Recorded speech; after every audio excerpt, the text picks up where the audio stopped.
Private school action committee ने बच्चों को तालीम से दूर रखने वाले सूबाई वजीर तालीम के ट्रांसफर करने का मुतालबा कर दिया। हमारे पास इस वक्त सर 15 से 16 एसोसिएशंस मौजूद हैं यहाँ पे। दूसरा ये कि कुछ एसोसिएशंस नहीं आ सकी कि जी दोपहर का टाइम था, थोड़ी मसरूफियात थी, ट्रैफिक का होता है।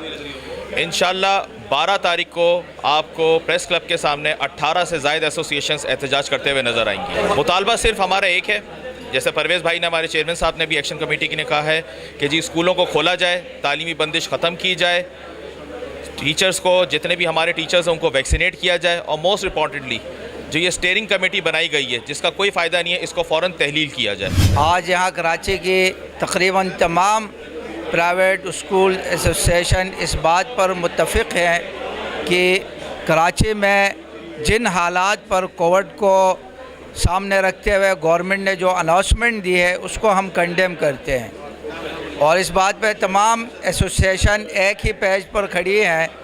और आइंदा का लाहे अमल जो अभी आपके सामने रखा गया, इंशाअल्लाह 12 तारीख को एक एहतजाजी मुज़ाहरा भी होगा। गवर्नमेंट से हमारा ये मुतालिबा है कि कोविड के दौरान जो प्राइवेट स्कूल मुतासिर हुए हैं या जितने स्कूल बंद हुए, तकरीबन 10,000 के करीब स्कूल बंद हो चुके हैं, उन स्कूलों को दोबारा खोलने के लिए फ़ंड दिया जाए, उनकी सपोर्ट की जाए और उनके मामलात को दुरुस्त करने के लिए हुकूमत वक्त जो फ़ंड मुख्तस किया गया था उससे मदद करें।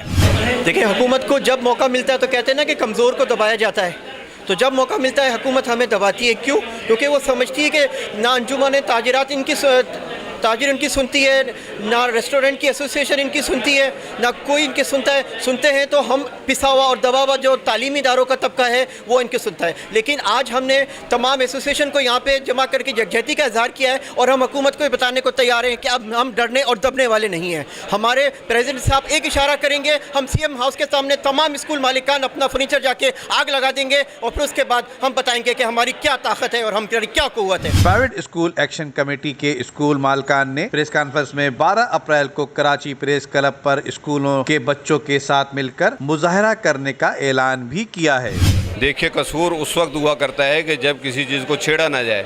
जब एक तसलसल के साथ 8-9 महीने के एक तसलसल के बाद दोबारा स्कूल खोले गए और दोबारा स्कूल खोलने के बाद जो है पढ़ाई का सिलसिला शुरू हुआ, तो जिस तरीके से हमने बच्चों को फेस किया कि बच्चों की क्या कैफियत थी, बच्चे किस तरीके से कुनज़ैन होकर घरों से आए, उन्हें दोबारा तैयार करने की कोशिश की तो ऊपर से दूसरा हमला कर दिया गया और आनन फानन स्कूल बंद कर दिए गए। और वो स्कूल बंद कर दिए गए जो छोटी क्लासेस, प्री प्राइमरी क्लासेस और प्राइमरी क्लासेस थी, वो स्कूल बंद कर दिए, जो कि पहले ही पाकिस्तान के अंदर 16% रेशो है ऑनलाइन तालीम का। इसलिए कि प्रेशर डाला जाए और प्रेशर के ज़रिए से इस हुकूमत को मजबूर किया जाए कि खुदारा अपने फ़ैसलों को वापस लीजिए और फ़ैसले वापस लेकर इन बच्चों की तालीम के सिलसिले ठीक है। और ये बीमारी अगर हाल बीमारी रहेगी जैसे पोलियो, टाइफाइड, शुगर, ये बीमारियां अब ख़त्म होने वाली बीमारियां नहीं हैं, इनकी किसी की वैक्सीनेशन आ चुकी हैं और किसी की दवाइयाँ मौजूद हैं। तो ये बीमारी भी अगर ताहाल रही तो क्या आप इसी तरीके से स्कूल बंद करते रहेंगे? आज की इस प्रेस कॉन्फ्रेंस में 16 एसोसिएशनों ने जो है वो ताउन किया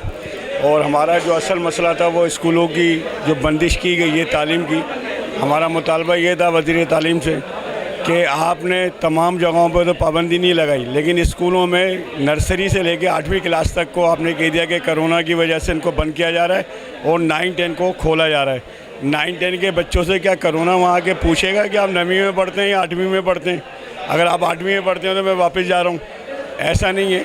और फिर इसके अलावा जो मदरसों में हमारे तालिब इल्म पढ़ रहे हैं वो भी हमारे ही लोगों में से हैं, उनके लिए भी जब वो ख़तरनाक है बीमारी तो उनके लिए भी उनको भी किसी पाबंदी में लाया जाए।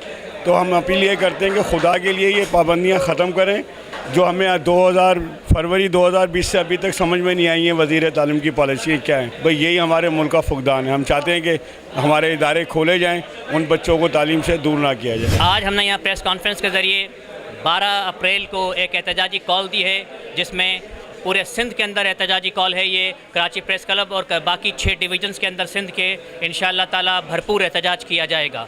जब तमाम शोबाए ज़िंदगी खुले हैं और मामूल के मुताबिक चल रहे हैं तो क्या कोरोना की जो रोकथाम है सबसे पहले तालीमी इदारों से शुरू होगी। तालीम का इस वक्त जो औसतन रेट है वो 3.6 है कराची के अंदर। पूरे सिंध के अंदर अमूमी तौर पर देखा जाए तो 2 के करीब है, 2.5 के करीब है, और तालीमी इदारों के अंदर तो ये रेशो तकरीबन ना होने के बराबर है।